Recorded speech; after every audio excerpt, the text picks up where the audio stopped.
Alô, me Tainande. Olá, pessoal. Oi, everybody.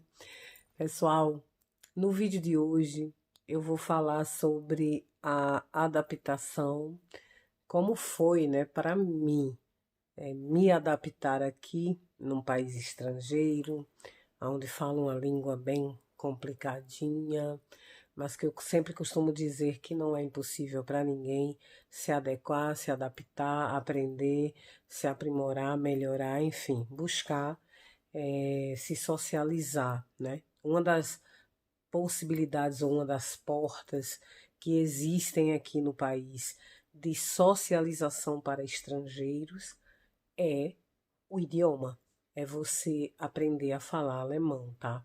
Então, assim, para mim, porque é muito complexo falar algumas coisas que parecem difíceis ou quase impossíveis de serem vencidas, de serem vivenciadas e de serem aceitas e da gente se encaixar nelas.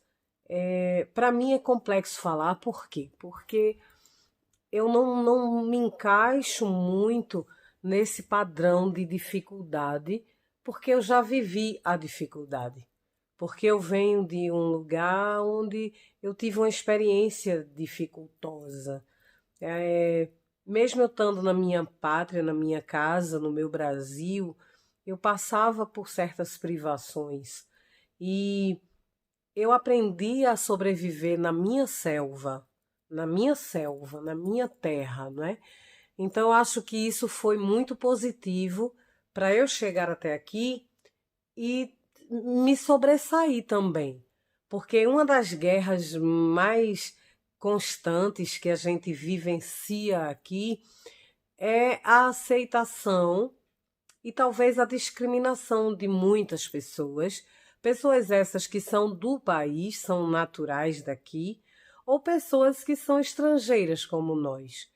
Então eu passei por essas etapas discriminatórias, passei. E ainda hoje eu acredito que se eu não tivesse acesso ao idioma, se eu não soubesse utilizá-lo, pelo menos para me defender, por exemplo, eu ainda passaria por essas situações críticas, às vezes deprimentes, que entristecem nosso coração. Mas para mim, como pessoa, essa parte mais difícil do idioma, para eu me adequar, para eu me aprimorar, para eu aprender, na verdade. E para vocês terem uma ideia, até hoje eu estou estudando alemão. Até hoje eu faço aulas privadas, particulares, né? Eu tenho um professor de alemão, faço aula semanal, 2 vezes por semana, dentro das minhas possibilidades, que é corrido, às vezes parece que não vai dar, e muitas das vezes não dá mesmo, por conta da rotina de trabalho, de outras coisas mais que eu me encontro envolvida fazendo, praticando, aprendendo. Então, são muitos meios de procurar aprendizagem, procurar me aprimorar. E muitas das vezes, por conta dessa correria, dessa rotina, como eu falei, eu não tenho tempo suficiente para me dedicar exclusivamente a isso. E eu já faço aula há um bom tempo, tá? E assim, eu acho que um aluno disponível, uma pessoa que tenha tempo integral disponível para aprender, em 6 meses, eu até vou mais longe, em 3 meses, a pessoa consegue aprender razoavelmente o idioma. O idioma é a porta de entrada, é a chave, na verdade, para você não só apenas se socializar no país com as pessoas em geral, mas para você ir e vir, para você conseguir trabalho. Embora eu sempre deixe bem claro, costumo frisar sempre que não é necessariamente obrigatório você ter o domínio do idioma para você conseguir trabalho na Suíça, tá? Então, se consegue trabalho sem falar alemão, se consegue. Só que são aqueles trabalhos que lhe deixa mais cansado, provavelmente, que tem uma exaustão, né, física e talvez mental também, porque tem muito estresse, muita cobrança, muito corre-corre. E você, até para se adequar por questão de necessidade financeira, é necessário que você tenha um pouco de noção do idioma. Só que certos trabalhos não são necessariamente obrigatórios você falar nem bem nem razoavelmente o idioma, tá bom? E uma das coisas que pesou muito aqui na minha adaptação foi a cultura deles, o sistema de educação, a cultura, a liberdade deles, que eu não costumava viver isso aí no Brasil.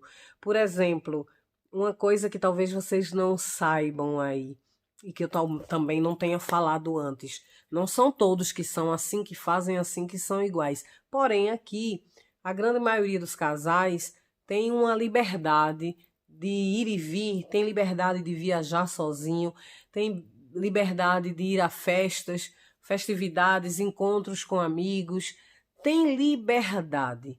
Coisa que aí no Brasil eu não tinha, eu não sabia o que era isso. Então, nos meus relacionamentos anteriores a este com meu marido atual, eu vivia muito em virtude da pessoa, eu vivia mais em prol da pessoa, ou pela pessoa, mesmo que a pessoa não me pedisse nada disso, mas pela cultura da gente, pelo o sistema que a gente vive aí, a mulher ser quase que uma Amélia, não desfazendo do fato dela ser mulher, ser esposa, dela cuidar da casa dela, dela se dedicar ao marido dela. Eu não estou dizendo que isso está errado, tá, gente? Mas eu trouxe isso daí comigo para cá. E chegando aqui, eu sofri um choque de cultura, porque o meu marido começou a me dar liberdade que eu não queria. E eu não aceitava e eu não entendia. E eu cheguei a achar, a pensar, inclusive, que ele não me amava. E muitas foram as vezes que eu cheguei a pensar que ele não me amava pelo simples fato dele me dar essa liberdade que eu não pedia. Eu não pedia a ele para sair.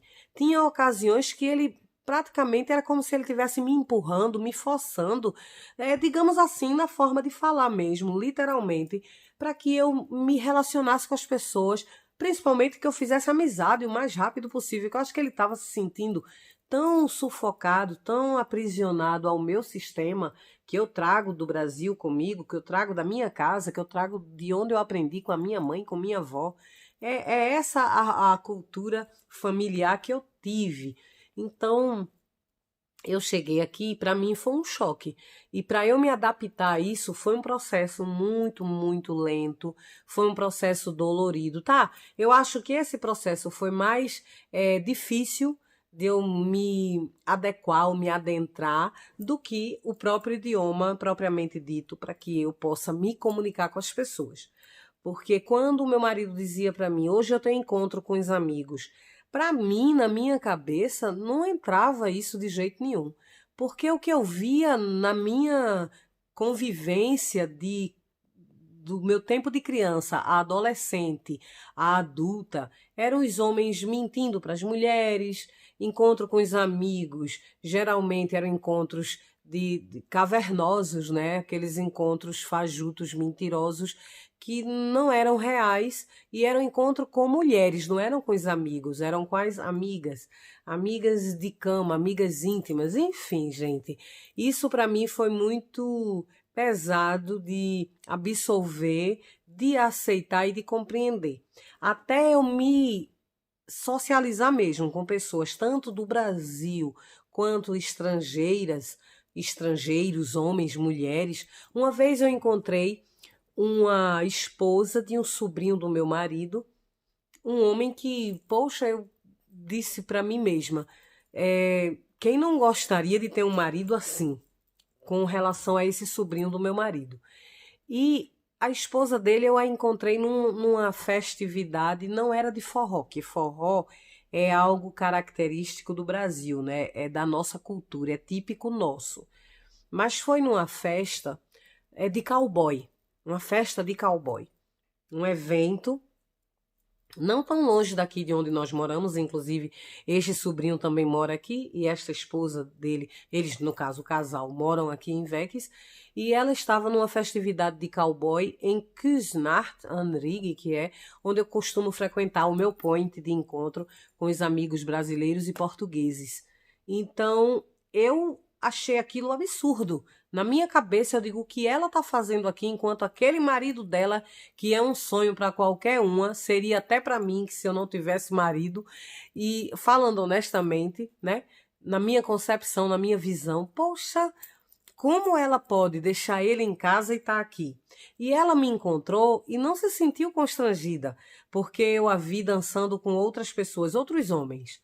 E eu achei aquilo absurdo. Na minha cabeça, não, isso não é correto o que essa mulher está fazendo. Ela tem um marido maravilhoso e tal. E não só apenas porque ele é sobrinho do meu marido, mas porque, na minha concepção, não era correto aquilo que ela estava fazendo.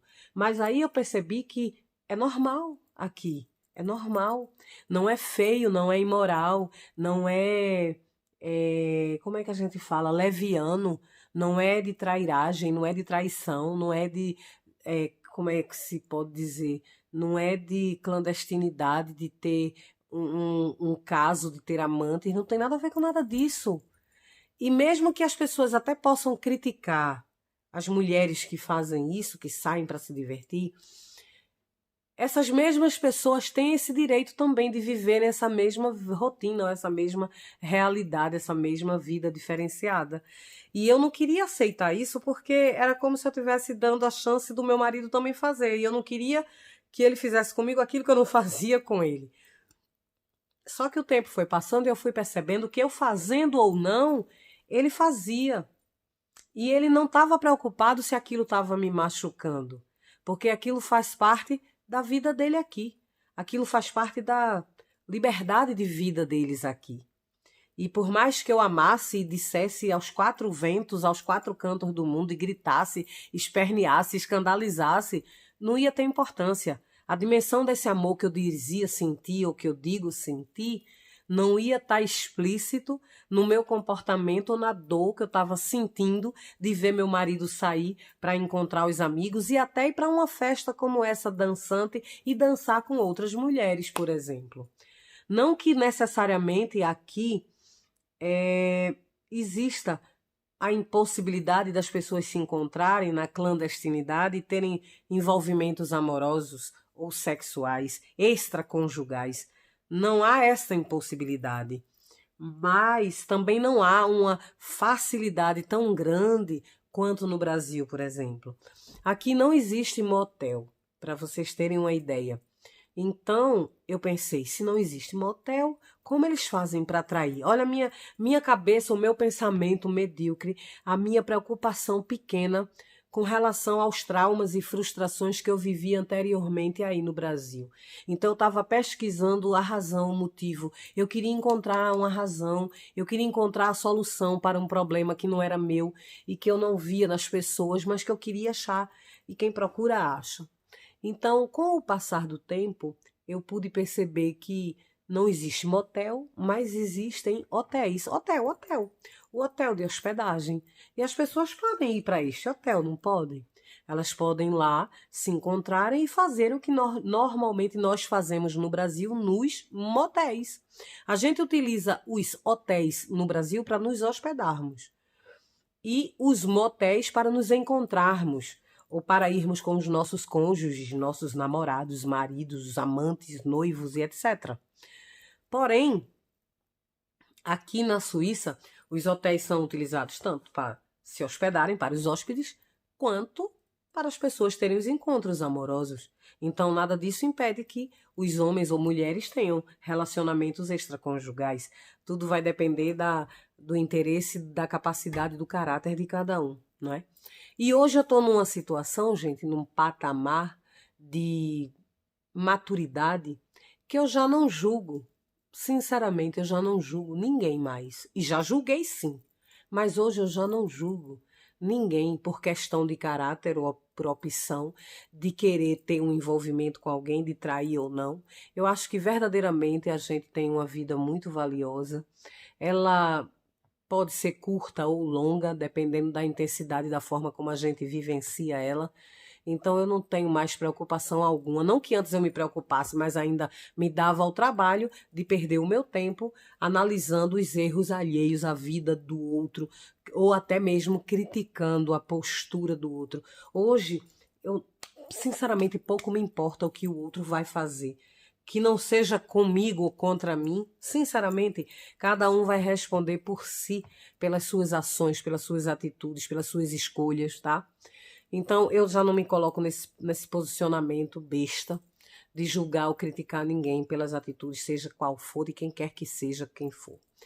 Porém, eu vejo que isso para mim foi um choque de cultura muito grande. Foi uma das dificuldades que eu tive de adaptação e aceitação aqui no país em que eu estou, na Suíça, de saber lidar com essa liberdade tão extravagante, tão inaceitável, incompreensível, porque eu nunca vivi isso, eu nunca tive isso, eu sempre vivi um sistema machista e aquele sistema de que era dando satisfações o tempo todo, de onde eu ia, para onde eu ia, com quem eu ia, e nem por isso impedia que eu ou quem quer que seja fizesse o que quiséssemos ou errássemos, porque parece até ironia, mas quanto mais se controla, quanto mais você aprisiona alguém ou tenta ter o controle sobre esse alguém, mais você favorece o fato ou acende a chama do interesse desse alguém de ferrar com você, de fazer algo contra você, que na verdade eu acho até que uma coisa que eu vou dizer a vocês,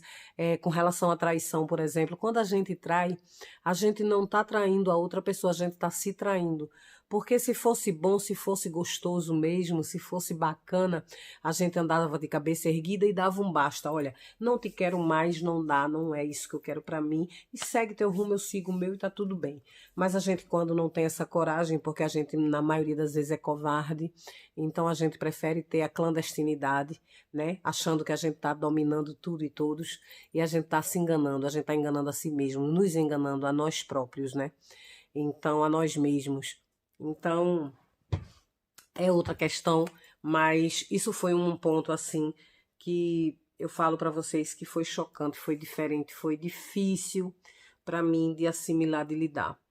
E ainda hoje eu acho que eu sou muito caseira, embora eu tenha meus momentos de aventura, de emoções, de encontros com minhas amigas, de festividades, não é constante porque eu trabalho, como vocês sabem, eu estudo, eu tenho outras prioridades em minha vida, mas dentro do possível, quando dá e quando eu posso, eu estou participando dos eventos, das brincadeiras, dos encontros com todo mundo, fazendo a nossos, como é que a gente chama? Piqueniques, encontros no lago, encontros dançantes, em festas típicas daqui da Suíça, folclóricas, históricas, enfim.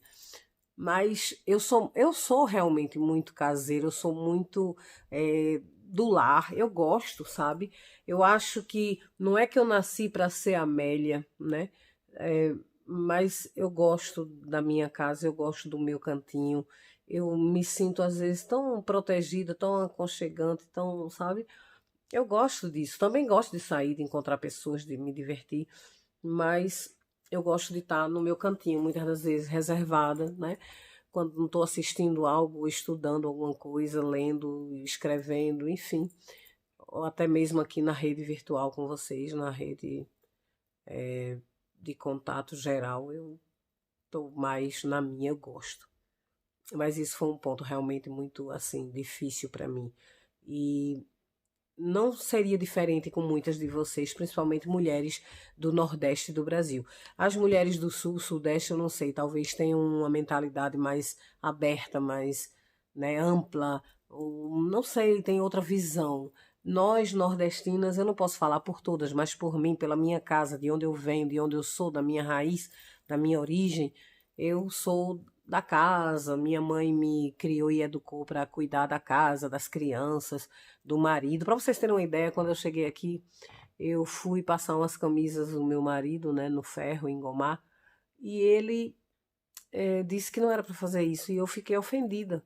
Eu disse, como assim não é para eu fazer isso? Eu vou fazer um vídeo depois falando algumas outras coisas que me chocaram aqui quando eu cheguei. E eu fiquei assim abismada, porque na minha cultura, na minha concepção, na minha crença, na minha crendice, na minha educação, eu cresci vendo minha mãe cuidar do meu pai, do meu padrasto, e enfim, então minha avó, do meu avô, então eu trouxe isso para mim. E eu estava me sentindo quase como uma inútil se eu não tivesse condições de fazer isso, fazer o meu papel do lar, de dona de casa, de mulher. Às vezes ele dizia para mim: "Você não é minha mãe". E eu não entendia isso, eu ficava magoada e ofendida. Poxa, eu tô tendo cuidado com ele, ele tá se magoando, se ofendendo com o meu cuidado, dizendo que era excesso de zelo e de cuidado, que ele não precisava disso, que ele não queria uma mãe, sim uma esposa, e eu não sabia diferenciar a minha posição, onde eu me colocar como mãe, como mulher, como esposa, quem era eu no meio da festança toda, da bagaceira, eu não estava entendendo, né, da situação. E hoje eu entendo melhor, mas foi preciso muito tempo, viu, para eu me adequar e me situar e entender. Realmente tem muita coisa que choca e machuca. Mas é isso, para o vídeo de hoje é só. Eu espero que vocês gostem e continuem aqui comigo. Beatriz, esse vídeo eu estou fazendo exclusivamente para você, minha amiga nova inscrita aqui no canal. Como eu costumo dizer sempre, todos vocês são muito bem-vindos. Obrigada pelo carinho de todos, tá? Sempre que puder, deixem o joinha de vocês, deem aquele like, tá bom? Se não gostarem, deem um dislike também. Comentem, compartilhem, interajam aqui comigo. Estejam sempre aqui comigo, que eu estarei sempre com vocês. E Deus aqui conosco. Amém? Beijo grande no coração de vocês. E até o próximo vídeo. Tchau, tchau!